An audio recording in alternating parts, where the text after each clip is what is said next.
Bonjour à chacun. Pour cette méditation matinale, je voulais aborder avec vous un épisode très célèbre de la vie de Salomon, tellement célèbre que l'on n'en parle pas que chez les chrétiens, le fameux jugement de Salomon. Récemment, dans mes lectures, je l'ai lu, mais quelque chose m'est apparu de différent et je voulais vous le partager.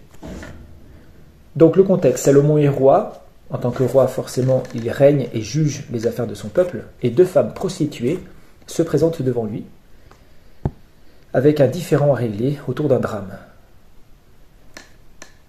On constate que ces deux femmes, d'après ce qui est écrit, habitent ensemble, partagent une maison commune. On peut aisément penser qu'elles étaient peut-être amies. En tout cas, jusqu'ici, tout allait bien. Elles avaient même en commun une chose étonnante, c'est qu'elles sont tombées enceintes ensemble et elles ont accouché ensemble. Mais voilà, il se passe un drame, un des deux enfants meurt dans la nuit, une des deux s'est blottie contre lui, et par mégarde l'a étouffé. Une des deux aussi s'est levée le matin, et n'a plus reconnu le fils qui était dans son sein, ou prétend ne pas le reconnaître, et dire que l'autre a fait un échange, a donné l'enfant mort, et a repris pour elle l'enfant qui était vivant. Donc elle se présente devant le roi avec ce problème, et vous savez comment Salomon va trancher la question, et je choisis mes mots. Il dit « Apportez-moi une épée », et on apporta l'épée devant le roi, et le roi dit « Coupez en deux l'enfant qui vit, donnez la moitié à l'une et la moitié à l'autre. » Et la femme à qui était l'enfant vivant parla au roi, car ses entrailles étaient tout émues pour son fils. Et elle dit « Ah, mon seigneur, donnez-lui l'enfant vivant et ne le tuez point. » Et l'autre dit « Qu'il ne soit ni à moi, ni à toi, coupez-le en deux. » Le roi répondit et dit « Donnez à celle-là l'enfant qui vit, ne le tuez point, c'est elle qui est sa mère. » Et tout Israël entendit parler du jugement que le roi avait prononcé, et ils craignirent le roi, car ils voyaient que la sagesse de Dieu était en lui pour faire justice. Salomon avait une grande sagesse que Dieu lui avait donnée. Quand on étudie les textes, on se rend compte qu'il était déjà très intelligent avant que Dieu lui donne cette sagesse. Néanmoins, ce n'est pas l'objet de cette méditation.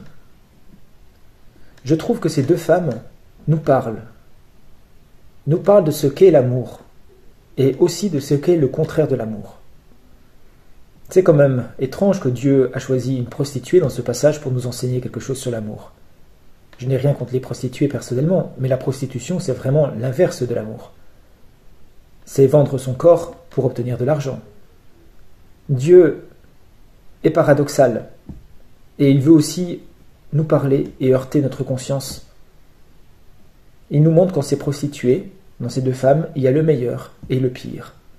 Le meilleur que lui a créé et le pire qui est venu après la chute. Déjà, la première femme.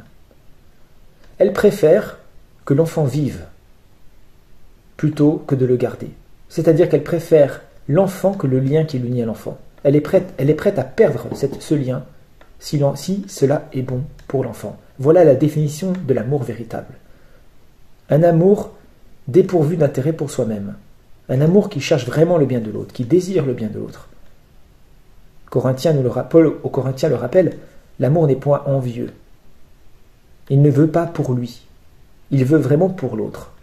C'est de cette manière-là dont Dieu nous a aimés aussi. Qu'il est beau le cri du cœur de cette femme, qui, devenue mère, cherche et veut absolument le meilleur pour son enfant. Et l'autre femme nous apprend ce qu'est la jalousie dans son essence. Jalousie qui fut le péché du diable au départ, qui désira ce que Dieu avait, qui désira être ce que Dieu était. J'ai été étonné par sa réaction. Elle aurait pu supplier le roi de ne pas faire ça, revendiquer encore qu'elle avait raison, prétendre qu'elle pouvait apporter des preuves, s'interposer. Non. Elle dit qu'il ne soit ni à moi, ni à toi, coupez-le en deux. Quelle violence! C'est-à-dire que pour elle, ce n'est pas vraiment là la souffrance de la perte de son enfant qui lui fait dire ça. C'est la souffrance que l'autre est béni et pas elle, que l'autre a quelque chose et qu'elle n'a pas. Certainement aussi, cet enfant vivant de l'autre lui renvoyait son propre échec. sa propre difficulté à aimer vraiment. Il faut quand même lire l'aspect symbolique de cette mort. Elle s'est blottie contre lui, elle l'a étouffé. N'est-ce pas là un message, comme si elle ne voulait que l'enfant ne soit qu'à elle, comme si elle voulait presque le garder pour elle, ou même qu'il revienne en elle.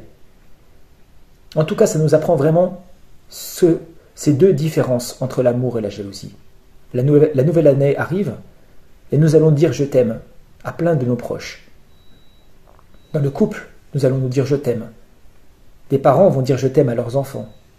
On va dire « je t'aime » peut-être à un voisin qu'on aime beaucoup, et on dit aussi « je t'aime » à Dieu. Mais qu'est-ce qu'on met derrière ce mot? Est-ce que je t'aime pour moi, ou je t'aime vraiment pour toi? Est-ce que ce qui est important, c'est ce que tu m'apportes? Est-ce que tu es ma chose? Ou c'est vraiment, vraiment toi qui est important? Quitte à que moi, je perde. Quitte à que moi, je souffre. C'est de cet amour-là dont Dieu nous a aimés. C'est dangereux quand le lien qui nous unit à l'autre est plus important que l'autre. Quand l'intérêt que nous apporte l'autre est plus important que l'autre. Voilà, je voudrais vous laisser cette réflexion pour que nous réfléchissions à nos « je t'aime », nous les questionnons, nous les interrogeons. Est-ce qu'ils sont vraiment, selon l'amour de Dieu, dépourvus d'intérêt, prêts à souffrir, prêts à perdre s'il le faut, si c'est dans l'intérêt de l'autre? Nous avons tous le même cœur. Nous ne sommes pas meilleurs que ces deux femmes. Si on fouille dans notre cœur, on trouvera ces choses-là aussi. Cette tendance à la jalousie, cette tendance à l'envie.